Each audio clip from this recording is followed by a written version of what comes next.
It is very common for a dog to develop separation anxiety.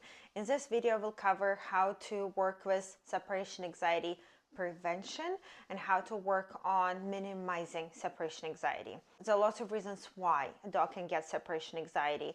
It can be the way the dog grew up in the family. It can be tendency to get attached. It can be their nerve. It can be their personality.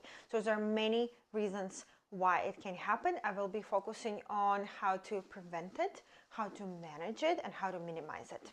Obedience training is one of the most important and most beneficial things you can do for your dog.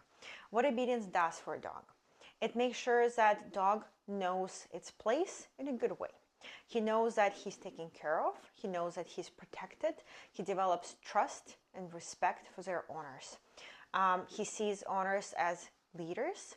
He sees owners as someone who takes care of them, who controls the environment. So dogs are less anxious just from obedience training. Obedience training is basic commands, consistency with commands, follow through on the commands, and making sure the dog is not getting away with not listening. So basically implementing structure and boundaries in dog's life.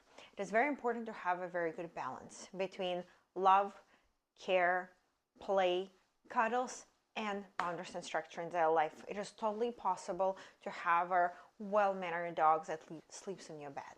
So when I talk about structure and boundaries, I don't mean having your dog in the crate all day, don't let them on the bed, and don't play with them. I include it all. Pets, cuddles, sleeping with them if you want to, having some crate train, listening to you, and responding to you 100% of the time. So obedience training is the best thing you can do for your dog, even if it's just basic commands like heel, sit, down, stay, and recall. There are also lots of other things you can do when it comes to separation anxiety. Having independent alone time is a big part of separation anxiety prevention or management.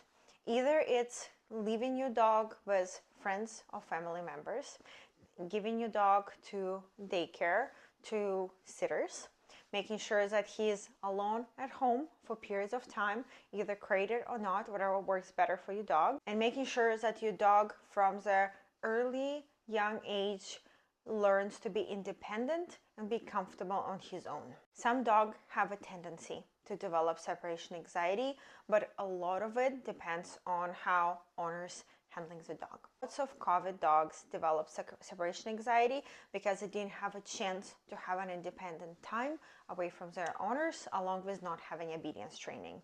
So the main things I would recommend for separation anxiety prevention, management, and minimizing separation anxiety is to make sure your dog has solid obedience training, has independent time alone, and don't reinforce separation anxiety behavior.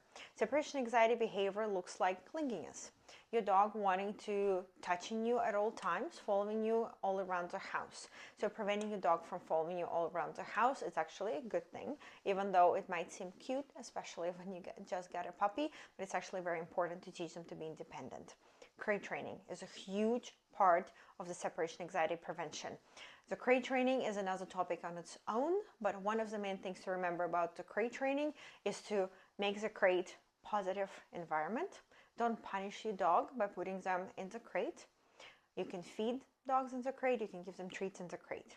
If your dog has troubles with the crate, then increasing the duration in the crate gradually would be the key, and never let your dog out of the crate when the dog is being vocal, because this way you teach the dogs that more noises they make, sooner they're going to be let out of the crate. That's why increasing the duration in the crate gradually would be the key.